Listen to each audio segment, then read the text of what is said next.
আমরা তো এখন 2-4 দিন দোয়া করি বলে আরে কবুল হয় না, থাক, এটা জায়েজ আছে নি?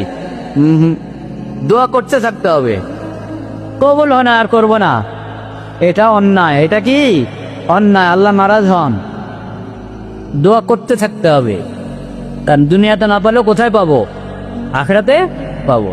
সন্তানদের জন্য আল্লাহর কাছে চাচ্ছি যে ফায়দার জন্য, সেই ফায়দা থেকে যদি আরো 100 গুণ ফায়দা আল্লাহ আমাকে কবরে হাতুড়ি দিয়ে দেন, আমার আপত্তি আছে?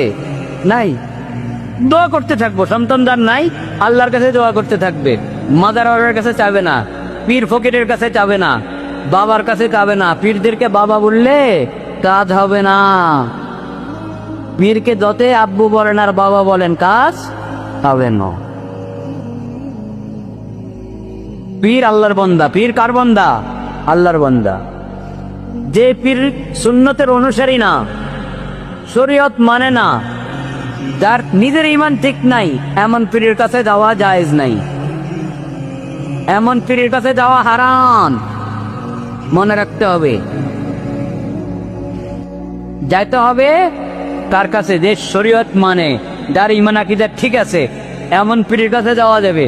কিন্তু এমন পীরের কাছে যাবেন দিন ঈমান ঠিক করার জন্য না, দিন ঈমান বিক্রি করার জন্য। দিন ঈমান ঠিক করার জন্য যাবেন, তার কাছে তো যাবেন না। সে নিজে আল্লাহর কাছে চায়, আপনি আল্লাহর কাছে যাবেন।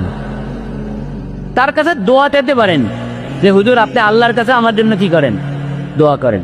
আপনি আল্লাহর কাছে আমার জন্য কি করেন? দোয়া করেন। ওনার দোয়া আমরা যে কোনো একজন আরেকজনের কাছে যে কোনো কাউ দোয়া চাইতে পারি, ভাই আমার জন্য একটু আল্লাহর কাছে বলেন। এক মুসলমান আরেক মুসলমানের কাছে দোয়া চাওয়া মানে হলো, অর্থাৎ আপনি যখন মুনাজাত দেন নিজের জন্য তো আল্লাহর কাছে বলেন, একটু আমার জন্য আল্লাহর কাছে বলবেন, এতে কোনো আপত্তি নেই। কিন্তু সরাসরি যদি ওই পীর বাবার কাছে আপনি বলেন যে বাবা আমার সন্তান না, আমাকে সন্তান দেন, আমার মেয়ের বিয়ের চিন্তা করছি কিন্তু কোনো পোলা পায় না, আমারে পোলা দেন, বাবা কোত্থেকে দিবে? বাবার দেওয়ার ক্ষমতা আছে? যারা যেসব বাবারা পীর ফকিররা এই দাবি করে যে আপনার সমস্যার সমাধান সে করে দিবে, আপনি বুঝবেন যে বন্ধ, বুঝবেন যে এটি বন্ধ। যে আপনাকে শরীয়তের অনুসরণের তালিম, সুন্নতের অনুসরণের তালিম না দিয়ে এই কথা বলে যে আমি মাওলার সাথে কথা বলি, মাওলার সাথে কি বলি? কথা বলি, বুঝবেন যে বন্ধ। মাওলা যা বলার কোরআন শরীফে বলে দিয়েছেন, মাওলা যা বলার কোরআন শরীফে বলে দিয়েছেন। হেদায়েতের কিতাব কোরআন শরীফ।